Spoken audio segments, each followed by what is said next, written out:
To the Galari, the void was sacred, a canvas of silence stretching across infinity, untouched by chaos, unmarred by war. Where most species saw emptiness, they saw elegance, perfect stillness, the eternal hum of existence reduced to a whisper. Their ships drifted like whispers between stars, their cities woven into the dark with the grace of shadowed threads.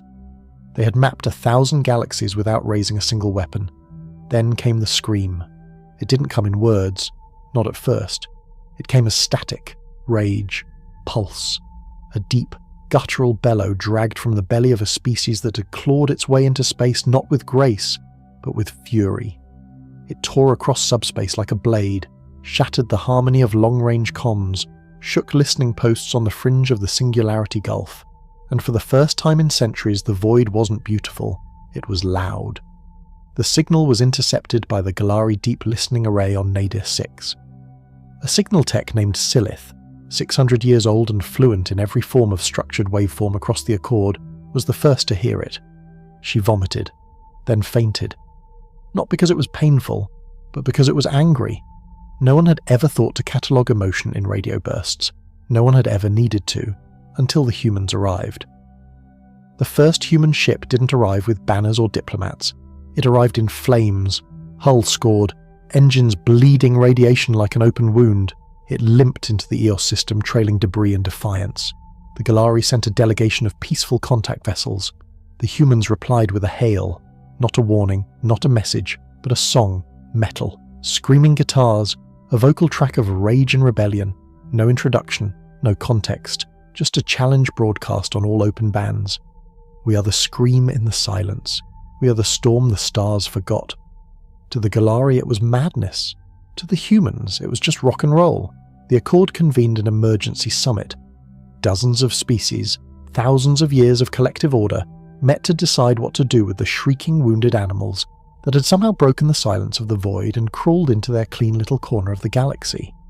They're volatile, the Eldari delegate said. They're primitive, hissed the Nurkal ambassador. They're disrespectful, muttered the Galari primarch. Then came the footage. The ship, registered as UNSC Remnant, had been attacked by pirate warbands near the Kuros Divide. Not engaged, attacked by a fleet of 9. The Remnant killed all of them, not with superior tech, with sheer brutal force, detonating its own secondary core to blind sensors, using tractor beams as whips, broadcasting battle cries on open comms not to coordinate but to terrify. One audio clip looped during the summit, translated in real time. This is Captain Isha Monroe of the Remnant. You thought we'd go quietly. You thought the dark was yours. Try again. Silence followed.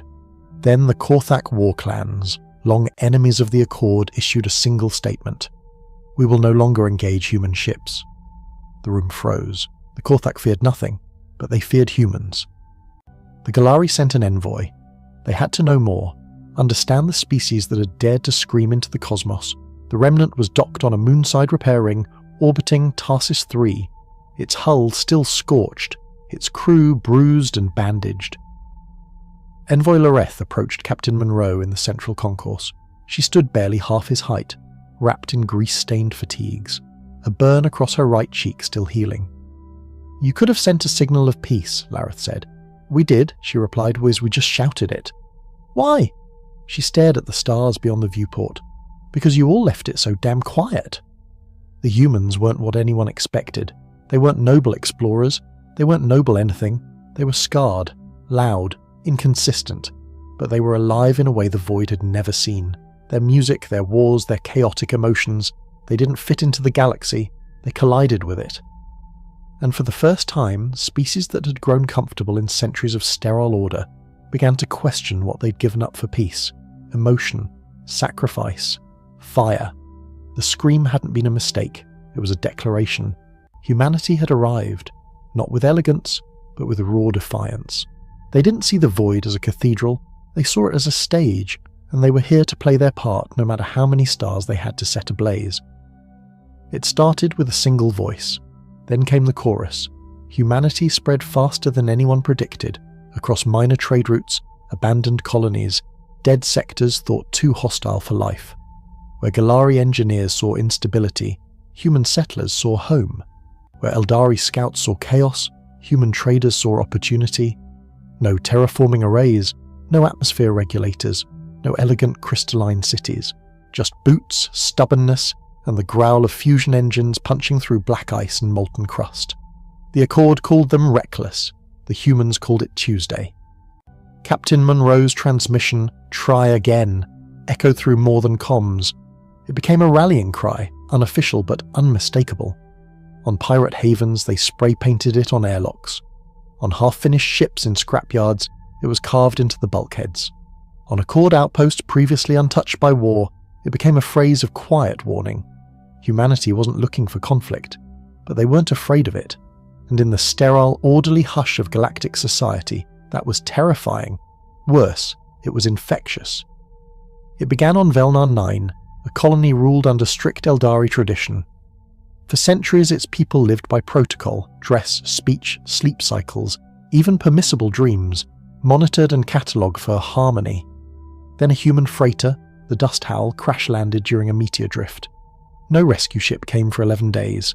The humans survived by stripping parts off their own ship, building oxygen converters from waste heat tubes, and turning a broken AI core into a makeshift music generator. The colonists forced to assist during recovery heard music for the first time, not orchestrated harmony, but pounding drums, roaring bass, lyrics snarled in anger and hope. A week later, an Eldari youth painted flames on his robes. A month later, he stole a freighter and left the system broadcasting old Earth punk rock. His name was Elon Sar, and by the end of the year, 12 other colonies had seen similar ruptures. The Accord labelled it a social virus. The humans called it culture. Envoy Lareth returned to Earth under request of the High Council. He expected riots, factories, chaos. What he found instead chilled him, because it was beautiful. Not in the Galari sense of symmetry and silence, but in a way that moved. Cities pulsed with light and sound, messy but alive. People shouted, debated, danced in the streets. Children programmed combat drones and launched them as art projects. Graffiti told entire stories in single strokes. In one small district of old Shanghai, Lareth stood under a mural 5 stories tall. It showed a human astronaut screaming into the void, mouth wide, stars echoing outward in ripples. Below it were 5 words: "If no one answers, scream louder." The Accord's mistake hadn't been underestimating human power, it was underestimating their presence. When humans arrived on a world, they didn't assimilate quietly, they rewrote the story, not by conquest, but by conviction. They asked questions the Accord had long since stopped considering. Why can't we try that? What if we did it this way? Why are we still waiting? And when answers didn't come, they screamed into the void, and the void, for the first time in eons, screamed back. There were things in the black beyond the mapped stars, things even the Accord feared. Old things, dead things, sleeping things. One of them woke when a human expedition on the edge of the Orion fracture activated a beacon deep within a gravity well. No one knows why they triggered it. Some say curiosity, others say arrogance. The Accord had cordoned off the region millennia ago with warnings etched into asteroids and silence. Most respected it. The humans didn't. The beacon flared white, then screamed. Subspace echoed with frequencies that turned logic into madness. Eldari seers convulsed. Galari harmonics shattered into white noise. But the human crew, they screamed back. They played distortion riffs on shipwide comms, overrode alien symbols with guitar chords, flooded the beacon's receiver with raw musical emotion, sorrow, rage, triumph. The cacophony wasn't an attack, it was an introduction, and the thing beneath the fracture, it stopped screaming and began to listen. The Accord Science Council drafted containment protocols. Human cultural resonance must be quarantined. Their emotional instability is a threat to galactic peace. But it was too late, because on every backwater station, every drifting minefield colony, every lonely trade ship, someone had heard the scream. And something in them responded. They began playing instruments, songs, war chants, code poetry written in solar flares. Humanity had infected the void with expression, and the void would never be quiet again. No one had seen the precursor tombs open. They didn't make noise, didn't flash lights or bend space in dramatic bursts. They simply woke. Monuments of obsidian metal buried in rogue systems, silence chambers orbiting dead stars, structures the Accord had mapped, catalogued, and vowed never to disturb. They'd slumbered for 100,000 years. Then humanity sang to them, and the sleepers stirred. It started with a ripple in the Kuros Rift, where a Vexari patrol noticed patterns of sub-quantum vibration along long-dead gravwells. The signal didn't match anything in the archives, except for one. A fragment of distorted human signal, piggybacked on an old shipwreck's beacon. "You're not forgotten," were still screaming. 3 days later, the rift erupted in light. Not destruction, resonance. Something was answering. They were dubbed the Listeners by human exolinguists before any Accord committee could assign a proper name. A race of constructs older than most stars, woken not by war or weapons, but by emotion. Their ships were not ships, but vessels of expression. Geometry wrapped in vibration. Structures that sang across dimensions and turned thought into structure. They didn't broadcast hails. They echoed. Every time a human ship approached, they responded with harmonic mimicry, tones structured like human music, but richer, deeper, like choirs performed by nebulae and black holes. They were not hostile, they were curious. It horrified the Accord. The Listeners had never responded to millennia of scientific probes, meditation rituals, or psychic outreach. The Galari had once sent a delegation of pure harmonic monks to sing at the tomb world of Argelis for 30 years straight. Nothing. Then a human warship drifted through the same region, blasting a remix of an old Earth protest anthem over its hull-borne speakers. Within seconds, the tombs opened. It wasn't a beacon they needed, said a human xenopsychologist on the Accord forum. It was a feeling, something primal, something true. And humans had brought it. Loud, raw, imperfect, but undeniable. For the first time in eons, the precursor race had felt something. A Listener's ship appeared above New Kyoto, unannounced and unarmed. Galari defense vessels panicked. 12 other member species called for planetary evacuation. The Accord issued a code black alert. The humans, by contrast, turned up the volume. Every city in New Kyoto played the same track. A symphony written by a 19-year-old student named Kim Anari, who'd mixed traditional Eastern instruments with deep space radio bursts, captured during her father's mining runs. It was delicate, jagged, hopeful. The listener hovered for 2 days. Then it hummed, 5 long vibrating pulses, and vanished into fold space. Anari's composition became the most downloaded audio piece in galactic history. The Accord demanded control. "If these constructs can be awakened by human cultural artifacts," said the Eldari Chancellor, "then those artifacts must be regulated." Contained Earth's ambassador, Anthony Parrish, stared across the diplomatic chamber and offered only a shrug. "You had 10,000 years to talk to the void. We just got here, and it talked back." The message was clear. You didn't own the silence anymore. Not all species feared the change. On Grathalic Prime, a sentient plant tribe called the Aelorath began translating their pollination dances into percussive movements inspired by human slam poetry. On Core 88, a hive mind once known only for cold calculus invented something terrifyingly close to jazz. The galaxy was changing, not through conquest or politics, through vibration, through voice. And behind it all, the listeners moved, drifting closer to human-inhabited systems, never threatening, always just near enough to hear. What they were listening for, no one knew. But humans had theories.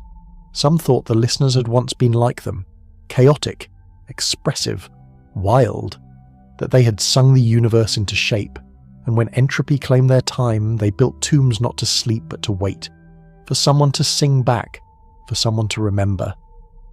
One event solidified the truth no Accord minister could deny. A listener ship entered Earth orbit, not with weapons, not with a message, but with music. It played Earth signals back to them, warped through alien physics, an ancient blues track threaded through pulsar rhythms, layered with human screams, laughter, sorrow. Across every screen, radio, implant and ship-wide comm, it sent one universal signal. We hear you. People wept in the streets, children sang with it, old soldiers saluted the stars.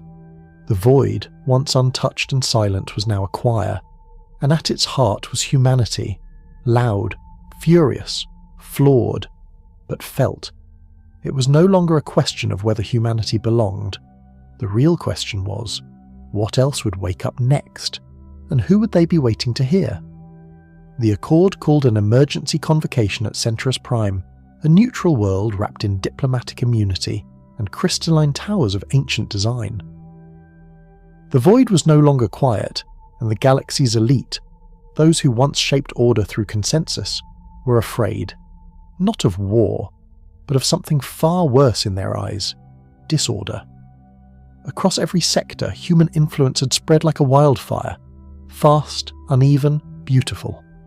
What had once been backwater colonies now teemed with new industries, new art, new voices.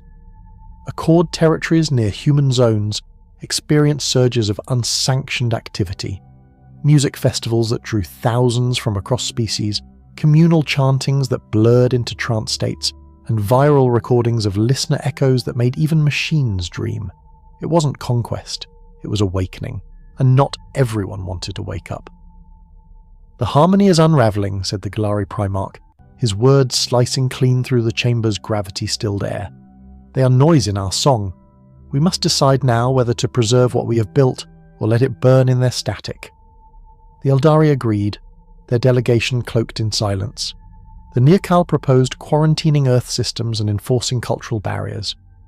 Even the Varn, the most indifferent of the Accord races, voiced unease. Only one delegation stood apart, the Thirax. Once known for their brutal pragmatism, the insectoid species had long been considered rigid and tradition-bound. But in recent cycles, human proximity had changed them. Their lead diplomat spoke with a strange rhythmic lilt, his words pulsing like drum beats. "You fear the noise because you do not understand its rhythm," he clicked.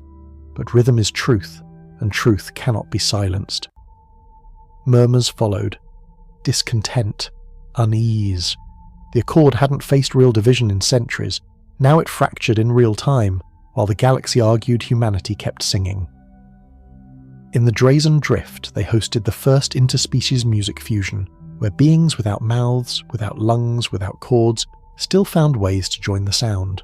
Light, vibration, movement. On a derelict war moon, a human choreographer collaborated with a sentient gas cloud to create a dance that distorted local gravity for 30 seconds. And on Earth, the UN formally declared the formation of the Voice Fleet, a series of exploration vessels armed not with weapons, but with multi-spectrum broadcast arrays. Their mission was simple: to speak where none have spoken, to sing where none have sung, to scream where silence has festered too long. Their flagship was named Resonance 1. The listeners followed. Back in Accord space, fracture turned to fury. A minor Eldari outpost suffered what they called a sonic incursion. A listener vessel arrived, hovered in orbit, and projected what appeared to be an improvised human chant that caused low atmosphere storms and an outbreak of mass hallucination. But there was no damage, no aggression, only impact. That was enough. Within days, half the Accord signed the Directive of Containment.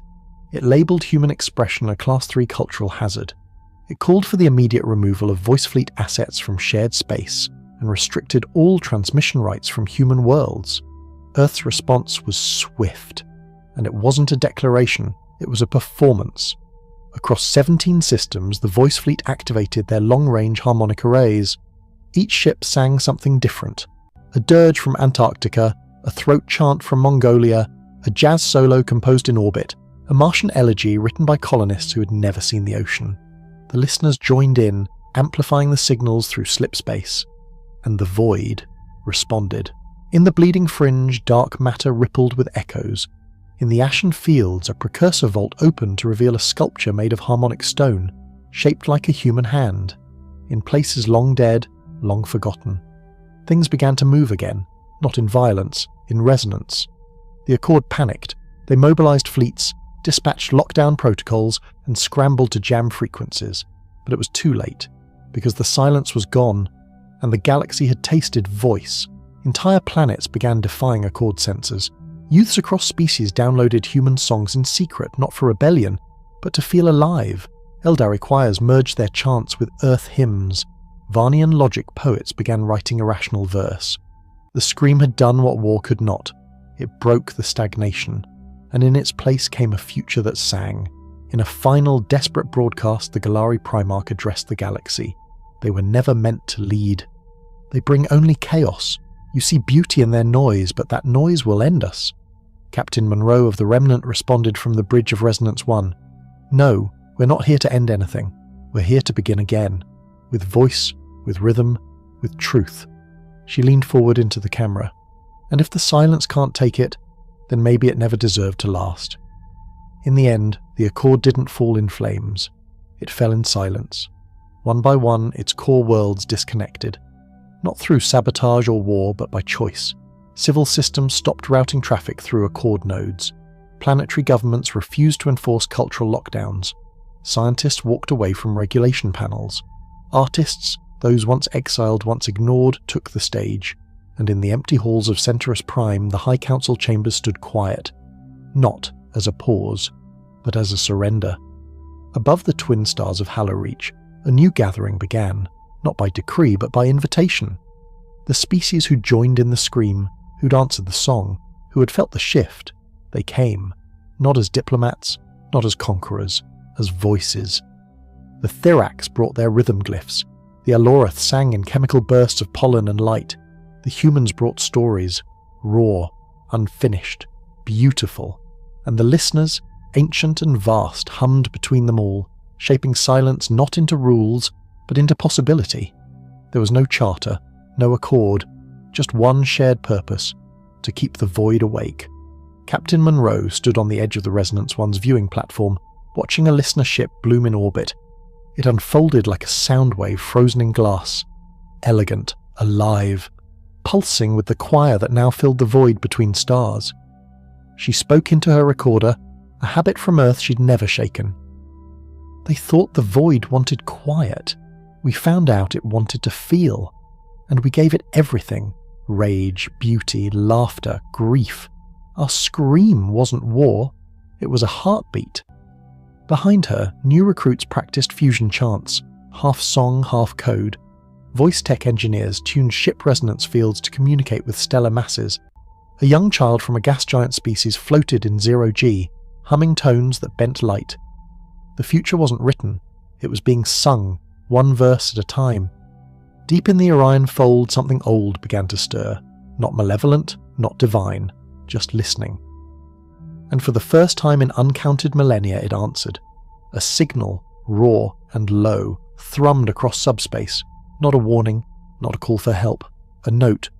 One single, untranslatable note, filled with the weight of stars and the ache of memory. The voice fleet received it, and humans did what they always did. They replied. A single ship, unnamed, unarmed, transmitted a response composed of every scream, every song, every tear shed into the black since they first reached orbit. The void sang back, and so it began. The choir of fire. Not an empire, not a doctrine, a movement. From the edge of annihilation, humanity had offered something the galaxy had forgotten it needed. Not conquest, not peace, but expression. The right to feel, the courage to be heard, the will to scream, even when no one answers, especially then, because now. The void was listening, and it would never be quiet again.